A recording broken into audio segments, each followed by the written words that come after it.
what makes water essential in all living organisms? Yeah. They couldn't exist without it. But that's a very interesting question. How is that relationship? And that's the big question.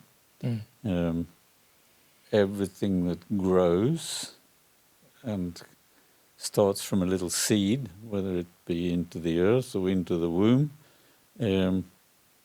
it starts to grow when there's water there, or watery substances, and warmth. Mm-hmm. We need sunlight as well, or warmth.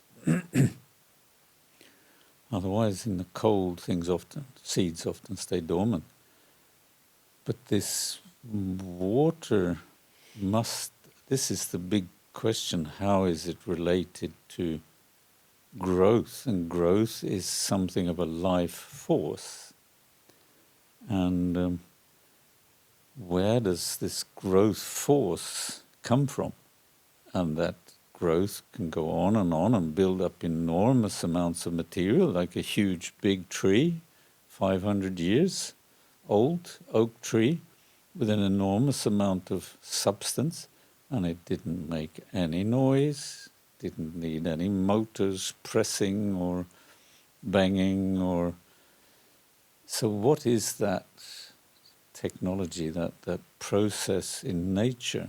That's the big question, and water is very essential in it, and I think has many roles.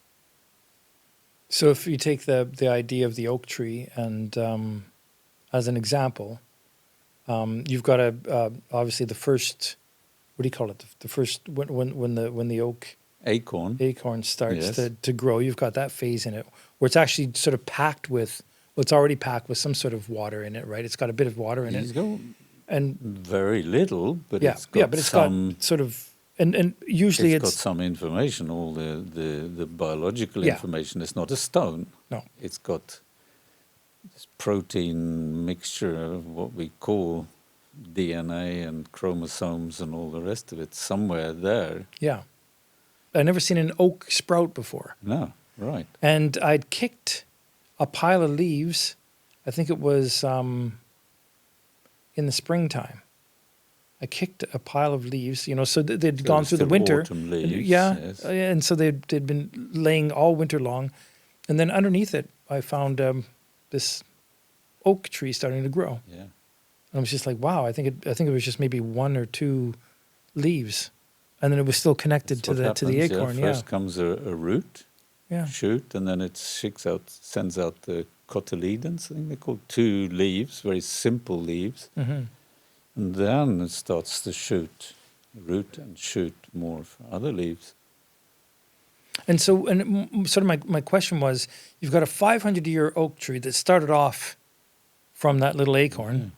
And what was water doing, sort of in that beginning stage and in comparison to what water was doing or is doing in these trees that are hundreds of years old? Yeah. That's this growth and germination. This whole question is to be found very much in this forest warden Victor Schauberger, mm-hmm. who is from Austria, from a long family of forest wardens, had the same question. How did all this mass get up there so quietly? And what is this form of motion and kind of technology, you can say? Because whenever we people want to build something, we need to have pressure, heat, and it makes a noise often. To build and put together something. But those are the processes in nature or living nature that break down stuff, living organisms to their base again, to nutrients.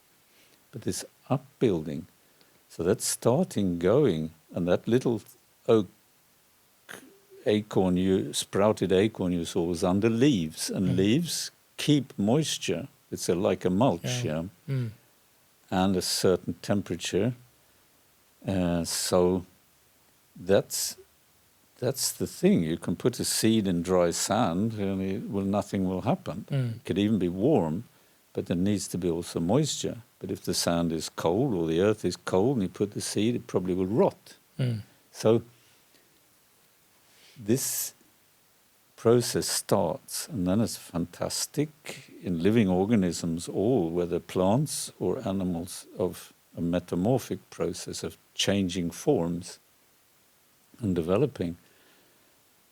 And in the case of these oak trees, can go on for so long, and there it really needs the moisture in the atmosphere because it develops what we call green leaves. And all plants have these green leaves which work with the sunlight and the air, particularly carbon dioxide, carbon, and the water from inside the organism and a little bit outside the organism too, to build new nutrients which go back down into the tree and help it to grow further.